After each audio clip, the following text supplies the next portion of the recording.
One. Hello, Poetry Saloncast listeners and Poetry Saloncast YouTube watchers. I am Trisha Faye Hefner, and I am here today to do an interview with the fabulous poet Alan Wolowitz. And let me start off by reading his bio here. Alan Wolowitz is a contributing editor at Verse Virtual, an online community journal of poetry. His chapbook, Exactly Like Love, comes from Osidax Press. The Story of the Milkman and Other Poems is available from Truth Serum Press, and out from Arroyo Seco Press. You can find In the Muddle of the Night, which he co-authored with the poet Betsy Mars.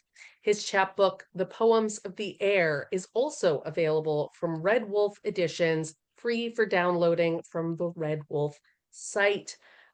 Please welcome to the Poetry Saloncast, Alan Wolowitz. Alan, thank you so much for being here. Thank you for having me, Tricia.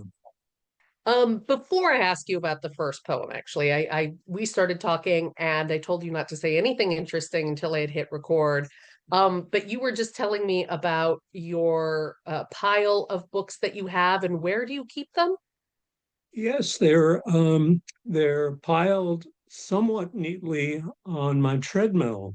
Um, and very often treadmill and exercise bikes are famous for being valets for clothes that people intend or no longer intend to wear. But I found that the treadmill is a fabulous place to stack the poetry books that I've bought and hope hope to read someday.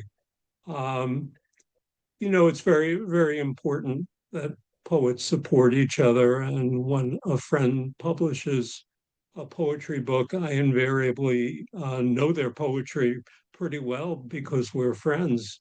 But I buy their poetry, and I try to buy it retail, and I try not to buy it on Amazon. And it usually finds a place of honor on my treadmill. And of course, the treadmill doesn't get used very often by Yeah, me these days. So it seems like a perfect place. And we have tried to sell and give away give away the treadmill. And there are no takers because they hear that they must load it into a truck and transport it. So it looks like the treadmill with the poetry is going to be a permanent fixture in our house. it sounds like a poem unto itself. Um, I want to ask the question. So I've heard people say that in order to try to convince themselves to do one thing, they pair it with something else that they want to do. So it's like if you don't want to go walk on the treadmill for exercise, you walk on the treadmill while you listen to your favorite music or podcast. So you're pairing it with something. Which one is which for you? Do you like being on the treadmill or do you like reading poetry books? Which one of them are you using as the incentive to get you to the I, other? I'd much rather read poetry than be on the treadmill. And I had this fantasy, as most people who are failed exercisers have experienced, that my intentions were good. I intended to get on there every day, and especially days when it was too wet or cold to get out to walk. But I'd rather pick up one of my friend's poetry books and read around in it. I completely agree with you. I think the most successful exercise I ever got was when I was reading the Romantic poets, and I was thinking, I'm not going to go out into the woods to exercise. I'm just going to go out into the woods to commune with nature and be like a romantic poet and go looking for, some interesting plant life I can write about. And that, I'm not saying I got my target heart rate up, but I did at least feel that a better motivation for opening the door and walking out into the sunlight. So that was Well, if you read a good poem, it can get your heart rate up too. there you go. Now, I don't know if you can That's really see that's what I this. tell myself. Oh yeah. I don't even kid anymore that I'm gonna get to the treadmill. I just put up a hammock right next to my bookshelf because I prefer to read in a hammock. And sometimes Uh, if I feel like it gets to be a certain hour of the day and I'm a little tired, I just go sit in the hammock and then the books are there. So that really kind of helps me set up a perfect situation for reading. But anyways, you can see I too have my collection, and one of those shelves back there is just the poetry books of either friends of mine or members of the poetry salon, current or past students who finish their books and then send them to me. And I might have already known all of the poems from workshop, but there's something about having that book, getting to look at it, getting to know that, Mhm. that's something you're part of, whether it's because you just encourage someone or you helped edit their work. And Yeah, yeah, it's really meaningful to have the physical copies. So right on for actually owning copies and buying them from the poets. yeah. It's really a great hobby. My wife and I have recently begun to discuss um, what many people our age discuss, which is downsizing. And I guess you can take that to mean whatever it means. And Mhm. of course, we sometimes look at all of our books and say, let's stay here for a while longer. It's just easier.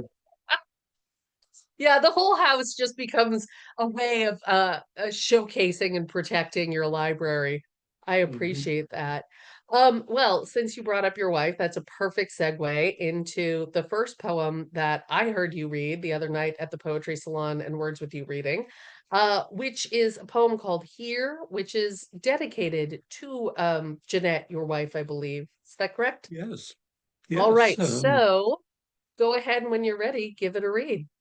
I will. And what I said the other night was that she wasn't at the poetry reading, and I usually can count on her being there, but she was off on a trip to Paris and visiting a friend there and sightseeing and being. And I didn't remain home because I was invited to read at the Poetry Salon reading.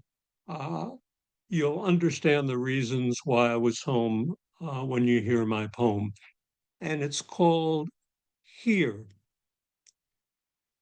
To get me to go where I don't want to go, my wife will say, we're here and we're here, which means I ought to get my ass out of the car and not make her waste another trip.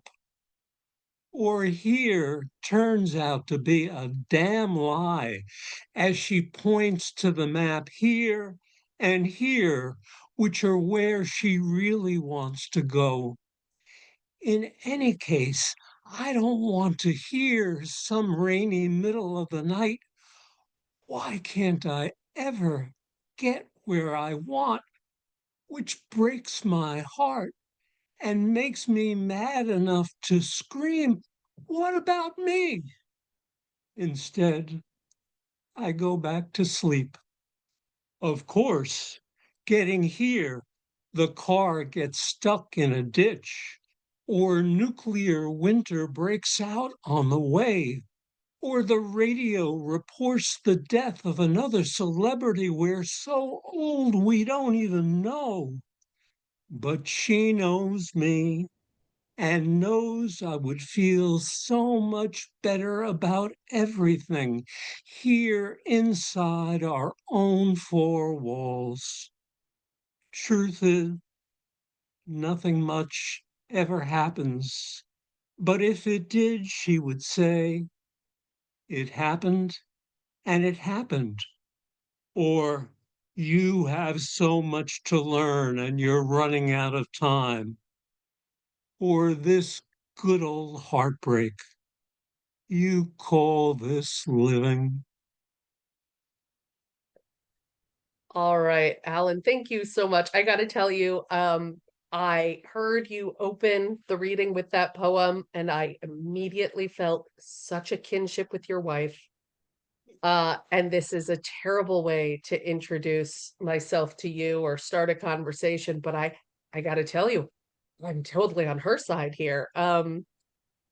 But I I am one of a couple where I am the one who always wants to travel, and my husband less enthusiastic about it. I won't speak for him. He'd probably argue or say there's some nuance to the way I'm presenting it, but between the two of us, I'm the one who's more likely to say, "Let's get up and go."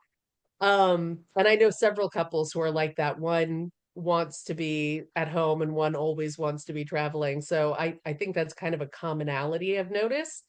Um, Tell me a little bit about how this poem came to be, and, is it semi-autobiographical? No, nothing is ever true. Uh, yes, it's completely autobiographical, and I will tell you, Jeanette does not like this poem, and perhaps if she had been in town, I would never have selected to read it.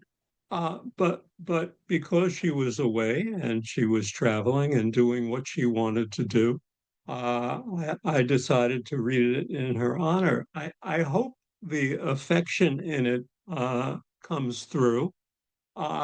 There's also a certain tension, I can call it, if I can say that. Like most relationships, there are moments of tension, believe it or not, and those come through too. Uh, as I've read it now twice in the last couple of weeks to audiences, I realize it ends with that line, or this good old heartbreak you call this living. Mhm, And it's meant to be so much in keeping with the spirit of the poem, because, like most couples, we tease each other and we say things to each other to get under each other's skin. And the poem is filled with some of that. Now, that doesn't mean the conversations we have about my unwillingness to travel are never angry. Sometimes they are angry, but mhm. I think she's somewhat at peace with it. She understands who I am and where I am and the difficulty I have with traveling.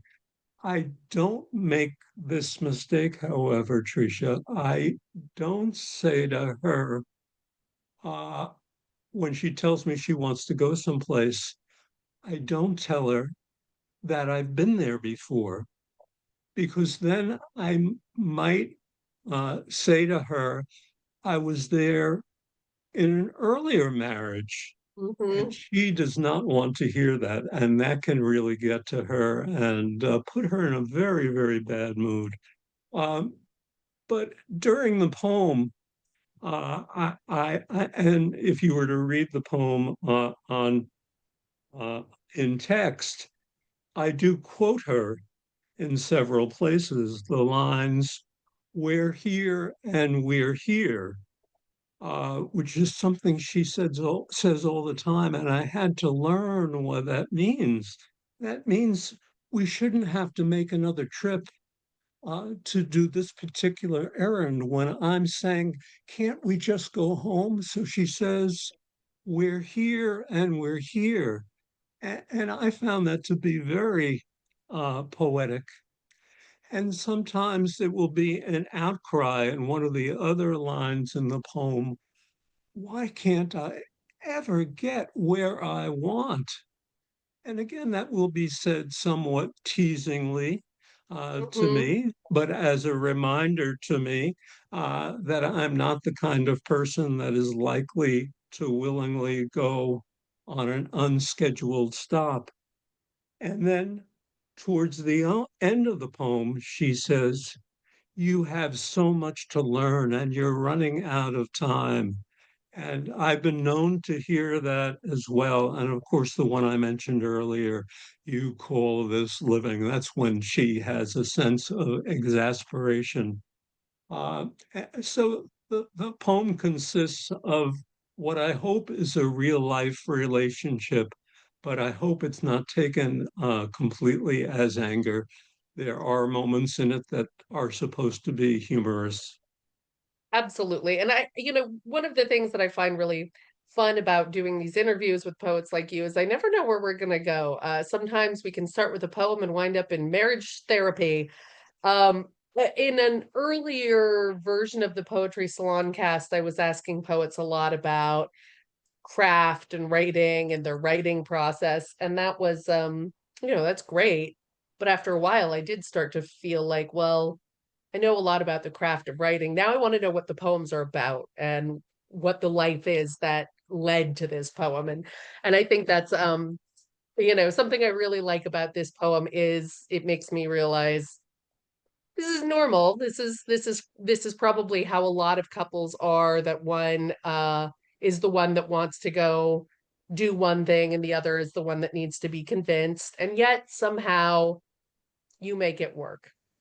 Um, You know, I I tell my I tell my friends who are struggling in whatever relationship they happen to be in that there's a lot of hard work that goes into it. Jeanette and I have been married 30 years as of 2 weeks from now. We'll have our 30th anniversary, and I bought much too expensive tickets to see Just in Time on Broadway, and we'll celebrate that night. We might even, if Nathan's is still open, we might even go for a hot dog. Um, no, I think I might be able to do a little bit better than that. So it's a successful marriage, but does have its moments. Absolutely. And remind me again, where are you located? We're currently living, and for the last 25 years or so, in Nassau County, New York, in Great Neck, New York, on the Gold Coast of Long Island, and the beautiful and very expensive and um, not always lovely to live in North Shore, Great Neck, New York. All right. That's fantastic. I mean, and lucky you. My husband's people come from that area, New York. And we've been a couple times and I love it. Don't know if I'd ever quite be brave enough to live there, but it is quite something, beautiful, culturally diverse, rich, interesting. Um, I am And we curious. moved here. We moved here for the school taxes. We just wanted to pay more, so we figured we figured we'd find a place where we could pay more and contribute. We're both retired public school teachers, so that we wanted to give not only our blood, but we wanted to give our money too. And more people need to have that attitude. Thank you very much for your contribution, both kinds. I am very curious though, for 35 years of marriage, what are some of the places that Jeanette has coerced you, invited you to go that maybe you wouldn't have gone without her prodding? Oh, like to the movies? Uh, is that one of the places you have in mind? I'm very resistant. Once a year I make it my business to go to the beach with her. She is a beach person, and I'm not. So Mm. we go to the beach. We've gone out to Montauk a couple of times, saved our money during the year, and gone out to Montauk sometimes in high season. And that's someplace we go. Sometimes we go off to meditate somewhere in the north upstate New York, and we do that. Um, we've been we've been to California, which I know you know well, Yeah. um, and um, fortunately, I had a job in education that did allow me to travel in our early days. When I'd go to a conference, I would take her to Arizona.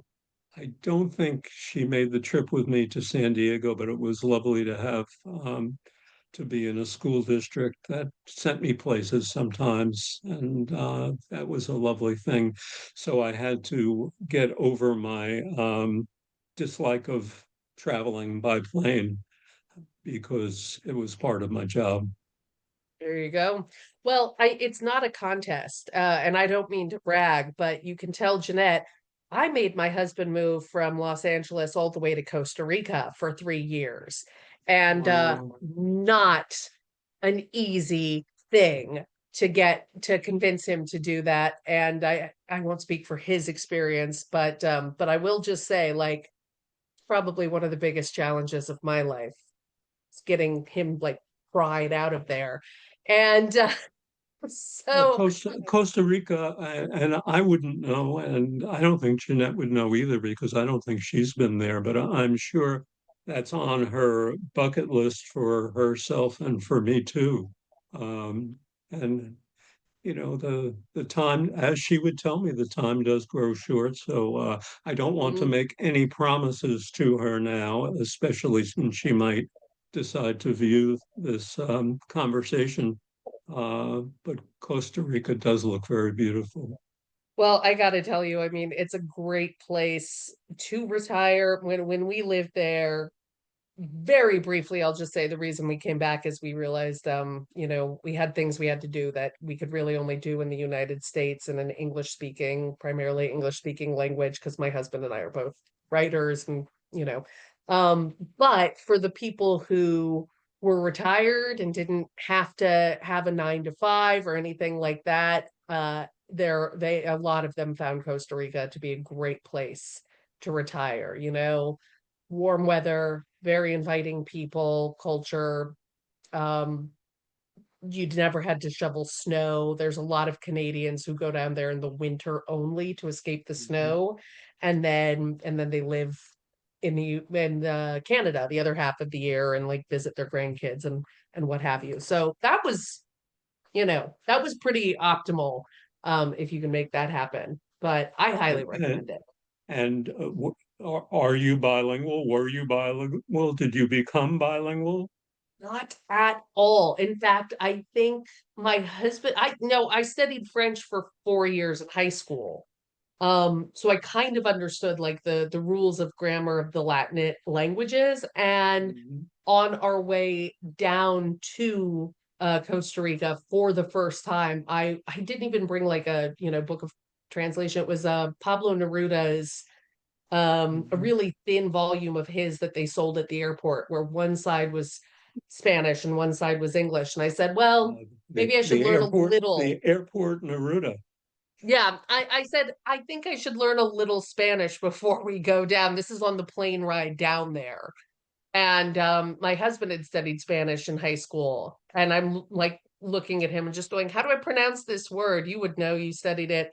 And yeah, I wouldn't recommend doing it that way, but I will say there are plenty of people in Costa Rica who are expats who never learn any Spanish, and you can get around. I think you should learn it because it's a great language and because it, helps you, accumulate, acclimate. And it's just good for your brain to learn a second language. But if you wanted to go and you worry that you can't because you don't speak Spanish, that I would not let that stop you. Do you No, speak multiple languages? I studied Spanish for 7 years from junior high school to college, and I can understand Spanish better than I can speak it. And Jeanette speaks it probably equally well as she understands it. So we'll have to get somewhere, although I'd prefer to stay here, as Yeah, I I've was told gonna you. say you seem particularly open to the idea, even for someone who has trouble being persuaded to go to the movies.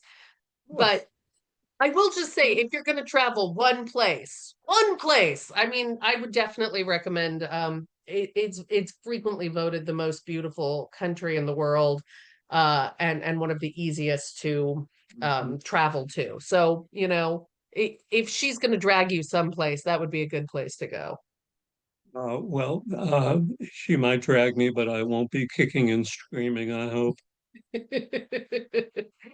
I will also say it's a great place to practice your Spanish because Costa Rica is known for being muy tranquilo, like just very laid back. And so people there speak very slowly and they're very used to tourists and expats. So they're pretty understanding. And One when you place you say and when you Mhm. say más despacio, por favor, they slow down even more. Yeah, absolutely. The place that you don't want to go if you're new to Spanish would be like Argentina because they talk muy rápido, very fast. So I was super lucky. I was super lucky. What little Spanish I could pick up is because everyone there is muy simpático, muy simpa, and just very nice and very willing to speak slowly to you. Well, Um, I say this not to annoy my wife any more than she will be annoyed by this conversation, but um, my my first honeymoon, and that was not with Jeanette, was in Colombia. oh wow. My ex-wife and I traveled to Cartagena, and we spent a week in Colombia. But please don't tell Jeanette because, first of all, she doesn't love to hear me talk about my ex-wife, and she would say, "You call this living?" Oh, there you go. Um, you can tell Jeanette when she returns. Is she still No, in no, France right now? she's back. I picked her up at the airport. I don't, I didn't just send her an Uber. Well, Jeanette, if you are listening, if you ever want to travel and you need a companion, I know we haven't met, but I'm sure we'll get along great. So if he doesn't want to go with you somewhere, just call me. Uh, Um, I think that sounds like it'll be a good deal for both Jeanette and me. yeah, absolutely. I mean, this is one of those things you do learn about marriage, and of course, everyone's got to figure out their own way to deal with differences and what have you. You can either take someone who doesn't want to go and drag you with them, or you can say, I'm okay going on my own, or I've got a friend who will go with me to this event while you go to that event, or I will take my buddy with me to go. Like I'll just give an example. My sister and I will go antiquing, and and she'll sometimes just say, "Oh, it's so much nicer going with you than going with my husband," because he looks at the items, he says, "There's nothing I want here," and then he wants to go. Whereas she and I will spend a fair amount of time just looking at stuff and taking pictures of it and going, "Hmm, this is an interesting color. People used to make Well, back in the day." I will tell you this in my defense, Tricia, that one of the great problems I have in life, and it's not one of the poems we're going to talk about tonight, but I write about it a lot, is my inability to sleep. It's a lifelong problem that I've had is sleeping, and when I shift time zones, it gets exacerbated, and I have many memories of traveling and just feeling that feeling of my like a cartoon character with my eyes pried open, Yeah, um, and just to avoid that, I much prefer my own four walls. I'm not here to change your mind. It's some of us love like it a and some of us don't. like my therapist says to me, I'm not here to judge. Uh, I really should get a job working for the Board of Tourism for Costa Rica because that was the other one of the other reasons we decided on Costa Rica as opposed to any other country is it is still in the same time zone as the US and frequently in the same time zone as East Coast. So that was a consideration for us. We're going to live in another country, but we do want to have Zoom calls with people, with clients, with family. Are we going to still be in the same time zone as they are? And if that hadn't been a concern, I was also wanting to check out Thailand and, some places that are in totally different hemisphere. But we decided for the sake of simplicity that being in the same time zone as our family and friends and clients, and it made a big difference. That made it so we could still kind of Mhm. communicate at least on American time, if not, in Mm. the same location. So um I think that's a good segue to the next poem. And this one I'd say is maybe just a touch more serious uh than the travel one. So I think readers be and listeners be a little bit prepared for that, because we are going to veer into slightly heavier territory here. So this is the poem you chose to discuss. And when you're ready, Yeah. give it a read. Yes, and as I said to the audience, and today is November something when we're talking, and Hmm. the reading was on October 22nd, which I mentioned to the audience, happened to be my father's birthday. So it was a particularly important time for me to read a poem um, about my father and for my father. And his name was Jeremiah, which is a great biblical name, Jeremiah, and then Jeremiah Wallowitz, which is a mouthful. He was born in 1916 and he died in 1987. Um, and this is a poem that I wrote um, about him. And I'll read it now. It's called My Father Stops at Corners. The year my father turned 68, he began to cross at corners, wait for the light, suddenly obeyed the sign that flashed, don't walk, don't walk. The one he used to ignore and joke, what if I can't read?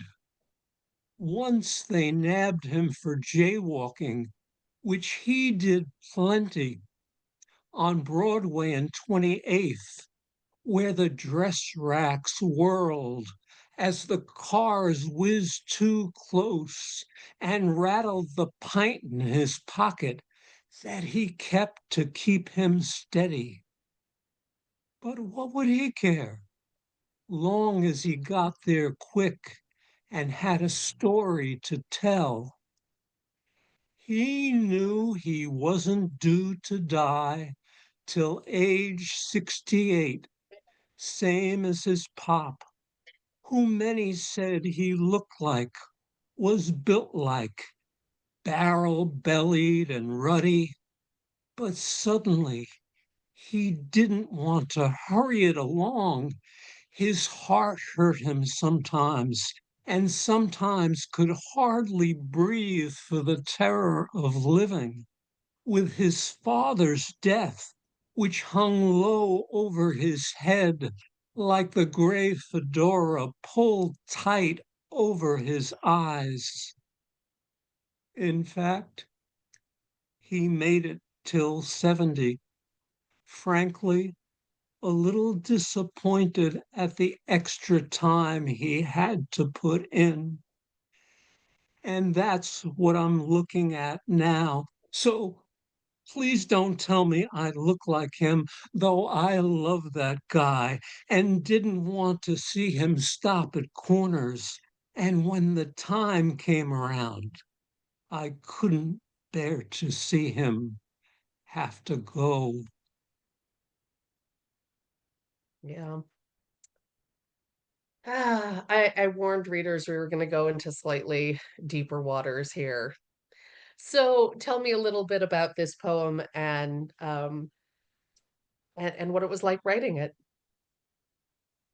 Well, you know, um, I think writing should be cathartic. I mean, I think aside from the finished product, well, as if anything is ever finished, the product we end up with Sometimes the act of writing could be cathartic. And I would say that I needed to write this poem. And when my father passed away, it was 1987. And I was much younger and not ready to write it yet.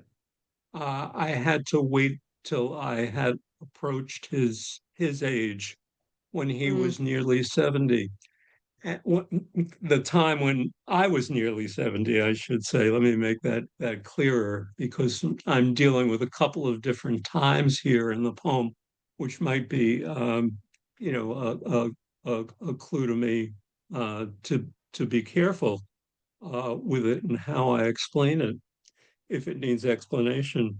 But um, uh, when I turned 70, the thought naturally occurred to me that my father had passed away at this age, and his mm, father, who I never met because he died before I was born, uh, a good long time before I was born, um, his father had died at the age of 70, and you can't help but get that feeling. Well, does that mean something for me? Well, I'm much past 70 now. The poem, though, was begun when I was 70, and I don't know how long it took me to kind of finish it. But I had the idea it would be an important poem for me to write. I write lots about my parents. I write about my wife. I write about my daughter. Anyone who happens to pass through my life is likely to turn up in a poem. And uh, I always have the words of my late friend whose name was Willard Smith, who was a great lover of poetry, but he was also a philosopher. And he used to say to me um, that no matter who we are, you never get over the death of your father. He said, mothers are different. Not that we accept the death of our mothers, because usually there's a closeness there, there's a connection. But sometimes, especially for fathers of my father's generation, men who fought in a war, men who lived through the Depression, a man who never got to go to college because he graduated high school into the Depression and needed to work for his family, a person who never uh, got exactly where he had hoped to go. He remains somewhat mysterious to me. mm, And sometimes in my poetry about my father, sometimes I'm very tough on him. And I think much tougher than I am on my mother. And mm. people have pointed that out to me. And sometimes there are people who are related to me. Why are you tough on your father that way? And I think it's just my attempt to say, I want to know more. I should have asked him more questions about the war. He would never answer questions about the time he went to Europe. The only thing he said about the time he was overseas was, I don't know, need to travel to Europe because I already got an all expenses paid vacation there, a trip there. So, I should have pressed them on that. So I wanted in the poem to be there the sense of not really understanding him Mm. and perhaps making the excuse to others who read some of my father poems that are very tough that I don't mean to be tough. Mm. I mean to explore the relationship as best I can. This is such a relevant conversation, I think. Um, there's I'm sure there are people who feel like they were closer to their fathers, they were more distant from their mothers, what have you. But what I hear you saying is that, the parent, if you can't have a real close, honest good dialogue with your parent, it'll make it harder on you when they pass. Um, and I'm sure that's true whatever generation you're in, whichever parent is the one that's most mysterious. But it does strike me as being something that was particularly pronounced with men of a certain generation. I remember teaching The Catcher in the Rye when I was an English teacher, and reading when J.D. Salinger died, someone who worked for his estate or something was responsible for, responding to all the correspondence he got. And the correspondence that he got, there were so many letters where men were saying, J.D. Salinger, I think you're the only person who really understands me, which is so ironic because how many of them thought he was the only one? And if only they had, gotten together in a book discussion group, they all would have found each other. But that was like that generation didn't have those tools or those venues. And that's something that's, just in the conversation more and more today as well. Like men don't know how to make friends. There's a male loneliness epidemic. I'm really curious for you and other male poets I know, do you feel like that's true for you? It is being a male poet, kind of helping you to express yourself in a way maybe other men don't get to experience? Well, I I've always been part of the minority in poetry groups I've been in. I mean, that'll give you an indication. In many of the poetry groups, uh, the groups that have either gathered because of their own closeness or because we work with a teacher, there have been one, two, three men. So it would be three men if we were lucky. And I have been in a lot of poetry workshops in my time, so I have a lot of experience in that area ever since the 1960s. Um, it was more common actually at those earlier times to find men in poetry groups. I don't know whether it Mm, had something to do with the 60s, the desire for self-discovery. But as time went on, and perhaps it's just demographics, that there are fewer and fewer men in the groups that I attend. And I think it's really a loss. It's a loss for me, though I love the people who attend poetry groups with me. They tend to be just wonderful, open, giving people. But there's something about what men choose to write about, what men need to write about, uh, that I do feel a special kinship with sometimes. And uh, I would imagine that men do sometimes find that in my poetry too.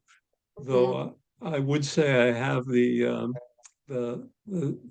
same problem that most poets have, that people who are on the outside of my poetry circle are harder and harder to get to read my poetry or even to come to reading sometimes. I don't know if that's an experience you have with your non-poetry friends, Tricia.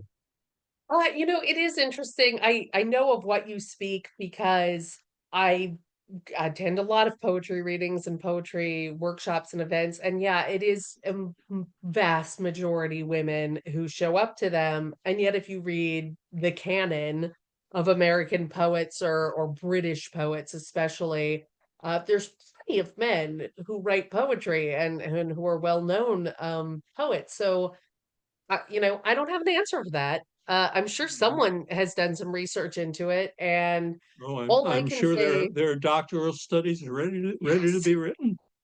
Yeah, and occasionally, the men do come up. Men still keep coming out with books and memoirs and things that get turned into major motion movies. So I know they're there, and I know we're interested, and we will go and buy the books and watch the movie. I think what I hope is, more people get to a point where it feels accepted, acceptable, natural to attend writing workshops. I think that slam poetry has made it okay because it's got that word slam, and performance poetry makes it feel a little more acceptable to go out and talk about your feelings, just as long as you're doing it in a way that's you know masculine, performance, taking center stage. I'm giving you my most masculine serious look now. And I mean, hey, whatever it takes to get poets to the stage or the page. But I would say to, the male poets out there, hey, you're in a really unique place where you can probably encourage other male poets to come out of the woodwork and give workshops and events, and invite more men and boys to be in a place where it's okay for them to express their feelings. I mean, you can show them Hemingway.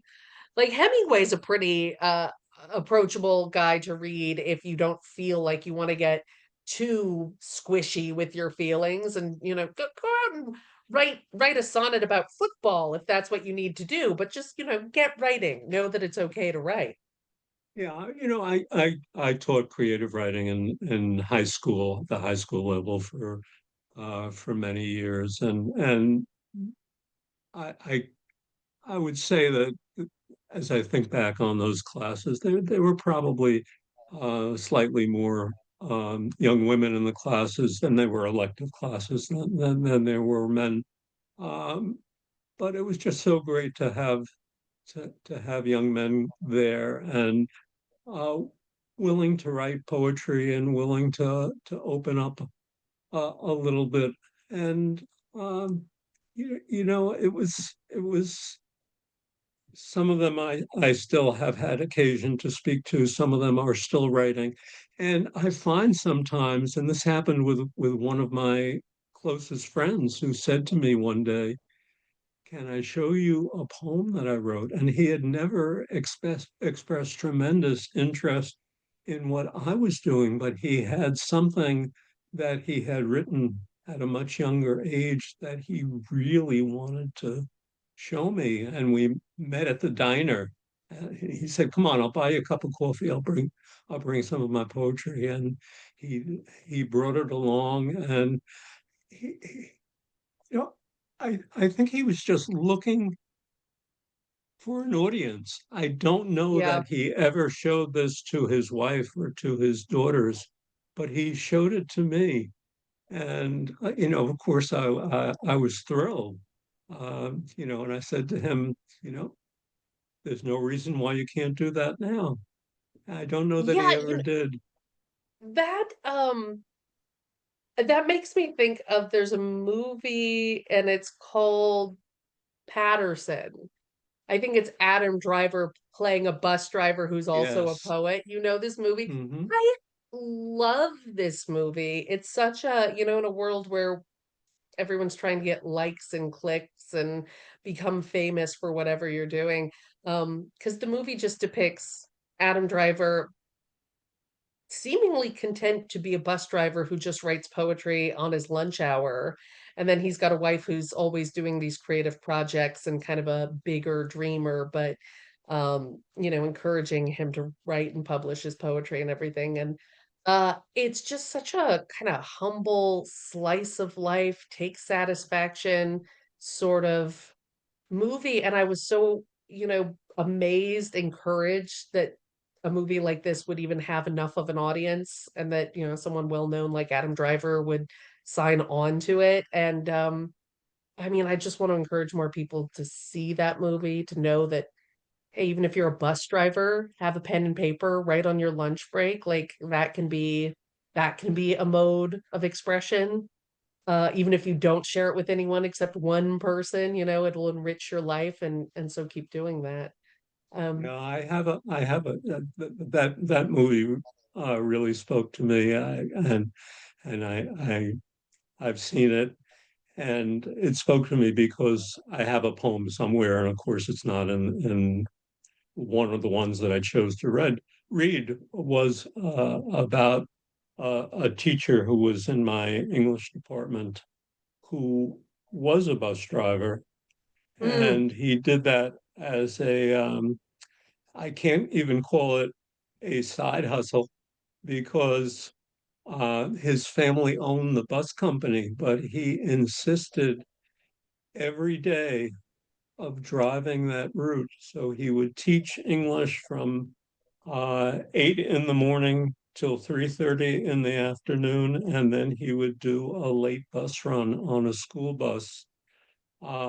And it's just something that he did. And he became an English teacher a little bit later in life because he decided it's something that he wanted to do. He was told that he would never be a college graduate, he would never be anything but a bus driver.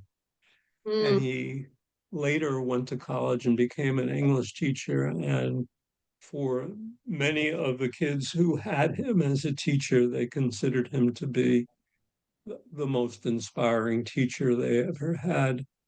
Um, Yeah. his name was John Ferrone, and I should say his name because it's important to say by name the people who influence us. Yeah, I think that that brings up another question I like to ask, which are, and you can answer either or both of these questions, but who are some of your poetry influences? And then also, because you've taught poetry, do you have any books that you like to recommend for those who are teaching poetry to look at? Mhm. Well, uh, poets that I return to all the time are probably poets that uh, I studied in school, and not the ones necessarily that my teachers taught me, but ones that I studied in graduate school. And for the short time I was in an MFA program, not because I finished it quickly, but because I left. Um, uh, I'm an MFA dropout, but I love James Wright, especially, and I love poets uh, who manage to build in the narrative. I consider myself to largely be a storyteller, and I love writing poems that contain stories. I almost can't do without a story. My poems don't tend to be. Um, I, I want to use the word high-minded. I don't want to make them high-minded, and uh, particularly in the two poems I read tonight, I try to use as plain a diction as I can um, in poetry. Um, so I love the works of James Wright and that generation of poets. Uh, After them, I became very influenced by the poems of C.K. Williams. And Mm, for a while, I was trying to write longer lines the same way that Williams moved from a shorter line earlier in his career, and he was pretty good when he wrote in shorter lines, and then he began writing longer lines with his book. I think it was called With Ignorance, if you know it. And I said, "Wow, you mean I don't have to? I don't have to just stop here and go to the next line and find the line break and move on." And it really opened up for me a whole new uh, way of considering my poetry because I could write in longer lines and I could listen to my own speech rhythms. I didn't have to obey some other speech rhythms. Mm, So from C.K. Williams, I began to read a lot more Whitman, who, of course, was used a much longer and less curtailed line than the poets of his time. And I love that school of poetry. And eventually, I, because I found my own rhythm in letting my line extend and found out what my speech rhythm was, then I didn't have to say to myself, "Oh, you're a long line poet or a short line poet, right. or you're writing in pentameter," which I would never do, but or in blank verse. Uh, but I would just listen to myself and for me, and now I'm older. I think I started writing poetry seriously in the late '60s, and I'm still at it years and years and years later. And I sometimes try to find some of those other people who were in poetry workshops with me back 50, 60 years ago, and I have trouble finding them. And again, I don't know whether it's because of of of lifespan or Mm, because people find other interests, but poetry has always called me back. And I guess that's how you know you're a poet, yeah, when yeah. poetry calls you back. When poetry calls you back, you better pick up the phone. It's really important. Um, that's fantastic. And you said it's not high-minded or you don't want to think about your poetry as being high-minded. I think it's accessible and I personally I like a lot of narrative poems. I think the mind tends to work in narrative, in anecdotes. I think those are the poems that stick in my head more easily. Not I'm not trying to say that one form of poetry is better than the other, but those are the ones that are easier to remember because that is just the way the mind works. It's looking at stories. Um, so I wouldn't poo-poo your poems for being um anything less than high-minded just because they're accessible. And I do like Well, poetry that is accessible. well, sometimes I've heard from people that my poems are, they say, "Oh, that's kind of an older style." I said, "Well, I'm an older person, so that might account for it." But the narrative and the sometimes confessional, um, which is definitely out of style. At least the confessional, the way it was portrayed in the '60s and '70s. But Mhm. that will always be a part uh, of my poem making. And I the last thing that my wife said to me before I came to this very quiet room to have this conversation with you, Tricia, she said, um, "Just be yourself." And I said to her, "Oh, so you want me not to be successful in this conversation?" And that's the kind of repartee that goes around Yeah, here. I think I had read once. This was in a book of essays too, but what you learn when you study writing, it can be very broad. It was a book of essays about a successful marriage, and someone was trying to use some more psychological talk and learn these psychological principles to have a good conversation with their spouse and being honest and blah blah blah. And then what they concluded was something like the most successful thing you can do in a marriage is just have a sense of humor with each other. Now I don't remember the name of the essay. And I don't want anyone to get the point that I'm saying don't, see a therapist or, have couples counseling. I'm just saying, like, a good sense of humor is very valuable. Don't discount that as being a good tool. My husband and I only speak to each other in barbs and witticism, and every night it's like reenacting that first scene in Taming of the Shrew. And I'm happy with that.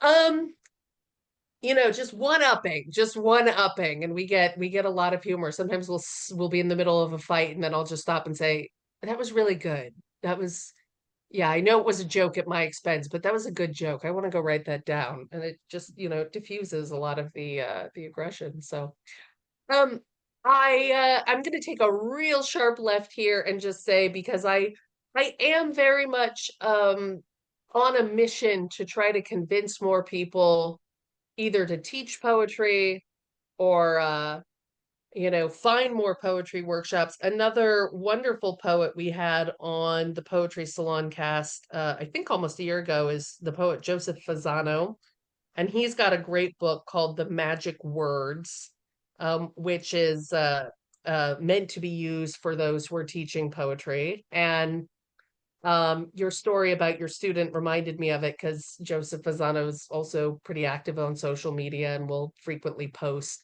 things people have written in his workshops or in response to his book, The Magic Words. And I gotta say, I'm happy when I write a good poem, but if I see a student or a new poet writing something, it's like tenfold. I'm just extra happy. So I just want to make a plug for those who, like you, have taught poetry.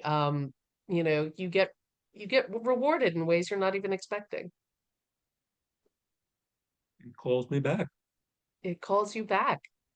Well, I think on And that and there and note, there are lots of times when uh, the other parts of your life take over.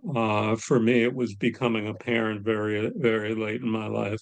I had a child for the first time when I was 43, so mm, I'm an older parent, and that was incredibly time consuming and did, although a child can lead you to great things in poetry. Uh, but my career, I became a school administrator, which is, despite the fact that school administrators sometimes have a reputation for just sitting behind a desk. It was a very busy life, and I changed places where I was working. There were things that took me away from poetry, yeah. but I always came back, and I'm sure there are lots of people out there who had careers as student poets, and people have notebooks around that they wrote in. People should take a look at those and see where they were at a younger age. It always gives me the creeps sometimes when I read some of my poetry when I was 19 and 20, but I'm kind of glad it's there. Do you have your notebooks from when you were 19 and 20? Yeah, I have some of the poems the first poems that I ever wrote in a poetry workshop, and the terror with which I presented it back when I was 20 years old, and with a professional, well-known poet for the first time. You know, I think because I was a W, us Wallowitzes tend to go last. I think I was one of the last students in the class to bring my poem to poetry workshop, and I had listened. This was 1969, I imagine. I had listened to people writing about all these poems about drugs and sex and all of these things that I had hardly experienced, and I had these couplets that I was still writing. And so I tried to write something different, and I still have that poem somewhere. and it was accepted and it was appreciated and it was critiqued. And, I said, wow, even though I'm not writing about sex and drugs and serpents and caves, um, you know, maybe I can do this. Oh, absolutely. I that is fantastic that you have your older work, and what a great example you give to those um who, you can turn around and mentor, or just to who are reading your poetry. Uh yeah, it calls you back. I think that's the message. It calls you back. And I just want to say, I think this has been coming up a lot. I think in my community and the writing workshops that I do, people feeling like this pressure. I think that's a very American industrial capital thing to do, to think we need to be so productive all the time. And one of my favorite poets to read is Elizabeth Bishop, and I read not long ago, I think she only published like it was a smaller amount than you would expect. It was like she'd only finished and published 60 poems, I think, in her life. I need to go look that up again. But um, I don't think any of us are obligated to write a certain amount, and I don't think anyone needs to feel bad if they take 10 years away from writing poetry to like raise a child or have a career. It gives you something to write about later on. So, as my teacher, one of my teachers and mentors, Jack Grape, says, when people aren't in workshop, they're just out for supplies. You're just out for supplies. You're not writing for 10 years, you're just out for supplies, Mhm. you know? Yeah, it's it's great to have longevity, and it's great. Um, I one of the poets that I particularly love, and sometimes, you asked me that question before, and he sometimes did write in a longer line and sometimes in a shorter line. Um, but the poets who considered themselves to be, real working class poets, and even though he was very scholarly, the poet David Ignatow is a wonderful poet because of his plain spokenness, and he's not much read today. But he should be. He was friends with Robert Bly, and he was friends with James Wright, and he was of that generation. And I'd really recommend him. And mostly, he was a working man, and then later in his life, when he was recognized as a poet, he became a professor, and that's great that he found this other entree into poetry. And I don't pretend to be like him. I was only a working man in that I got to go to a classroom and got to stand in front of lovely children for 35 years and talk to them the way I've spoken to anyone who watches this tonight. But it's great to find your own entry place for where you can engage in writing, and it doesn't even matter where it is. Uh, there's something about it that's freeing. Yeah, yeah. And I'll just make this plug too. It's one of the less expensive things to do with your time. I mean, It's I cheaper than truly traveling. it is cheaper than traveling. It is cheaper than traveling. That's a good bringing it back full circle. You really do think like a narrative poet. Um, I think that's where we'll end it. But thank you again, Alan, for being here, and thank you for the reading the other night. And folks who are watching this, I'll be posting, or by now I've probably already posted the reading that Alan did with Betsy Mars, so you can check that out. And Alan, it's been a pleasure. Thanks for being here. Thanks, Tricia. Thank you for making this happen, for making the reading happen. And I should thank Betsy for having me along when she was invited. It was a lovely experience for me, and Um, it's just wonderful to be able to talk poetry with you, Tricia. Absolutely.